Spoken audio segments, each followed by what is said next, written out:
So what's up, YouTube? Welcome back to the JeffMan316 Pop Culture Reporter channel. I'm your host, as always, JeffMan316, and welcome to the next review in my Shudder review series. It's going to be for a movie called What Josiah Saw. They let me check this out early. It isn't on the search streaming service yet. Got a screener of it, and I want to tell you what JeffMan316 saw, and it'll let you know whether you should see it. So what are we waiting for? Let's go.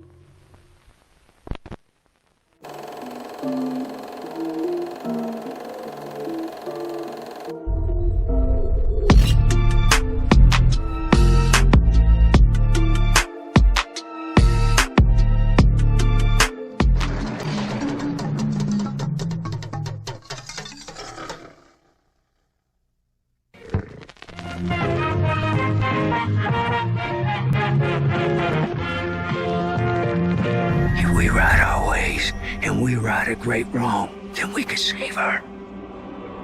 We could save your mother, boy. So like I said, the nice folks over at Shudder got me an early release of the screener of the movie What Josiah Saw. And What Josiah Saw was directed by Vincent Grashaw, and it stars Robert Patrick, Scott Haze, Kelli, Garner, Nick Stahl, and it's got a really small part by Jake Weber. I'll tell you more about that later. He's an actor that I really like.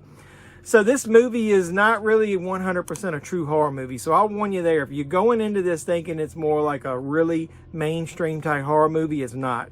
It's about 2 hours long. It's got a little bit of slow burn pace to it. Every time that I thought I was getting bored with it or that I didn't like it, something happened. I think a lot of the movie is saved by the tremendous acting job done by the main characters, specifically Robert Patrick. I think he's really underrated. Recently I remember him from John Cena's Peacemaker show on HBO. He played John Cena's father, turned out to be a bad guy, and he's not such a good guy in this one either. Now, I'm not going to spoil anything, but I'll say, like I said, this is more psychological horror. All of these characters in its family, from the father to his 3 kids, they've all lived through some kind of trauma, whether they cause it or other people. Down on their luck, bad things happening to them, and it all comes to a head in this movie. So I'll go ahead and let you know that this movie's broken up into kind of chapters. I don't remember the titles, and I'm not going to go back and watch it.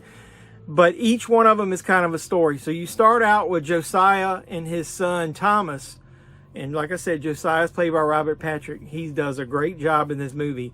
They're living on a farm together. It's kind of got an American Gothic type of feel. But Josiah sees the ghost, quote unquote, of his wife at night, who tells them what they need to do to straighten up their lives so that she can quit burning in hell and they can come along with her and they can all join back together and live peaceful in heaven. Then the second chapter involves the brother Eli, which is played by Nick Stahl, and he's out on parole. You got the cops squeezing down on him. They know he's not such a good guy.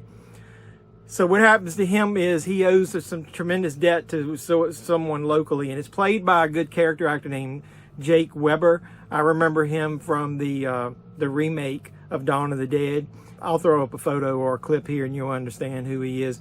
But with that being said, he's a seedy guy in this. I really like his character. It's not a big role. I wish it was more because he was one of the characters I really like. This second story, don't take us the wrong way, has more of a Tarantino type feel to it. And Eli owes so much money, the only way he can get out from under that is help this guy steal some gold. So in that segment, things go haywire as they would in any type of movie, especially if I mentioned Tarantino. Like I said, not going to spoil it. But the third installment is a little more grounded.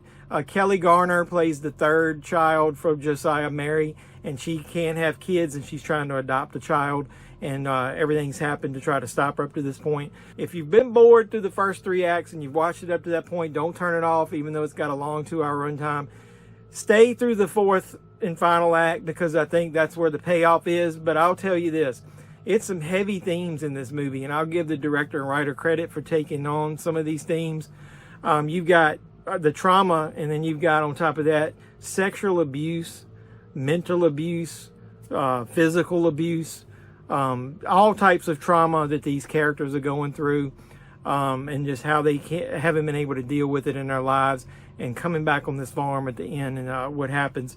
Like I said, it's worth the price of admission watching that last and final act. But I will say this, This probably isn't a movie that I'm going to watch over again. I'm not going to give it a hot garbage rating, but I think it was okay. I'm going to give it a thumbs up. It's worth a watch if you like any of those actors, and if you like a slow burn psychological horror. If you really want a mainstream horror movie and you want something that's right in your face with the horror, this is not the movie for you, and you're going to think it's hot garbage. So I'm warning you now. Sometimes I like these kind of movies, and what saves it is the acting from the main actor, specifically Robert Patrick. I think they do a great job. I'll even say Nick Stahl. I haven't seen him do much since, what was it, Terminator 3? I know he's done stuff, but I remember him most for Carnival, and the segment that he's in, that kind of had a little Carnival feel to it. So let me know what you think once you're able to see what Josiah saw. Like, comment, subscribe, share, do all the normal YouTube stuff. Support my channel any way you can. That includes hitting the notification bell. You'll know when my next Shudder review comes out. So until next time, boys and girls, this is JebMan316, your pop culture reporter, signing out saying you guys be safe out there. And don't forget to check out my Halloween Ends content. I love Halloween.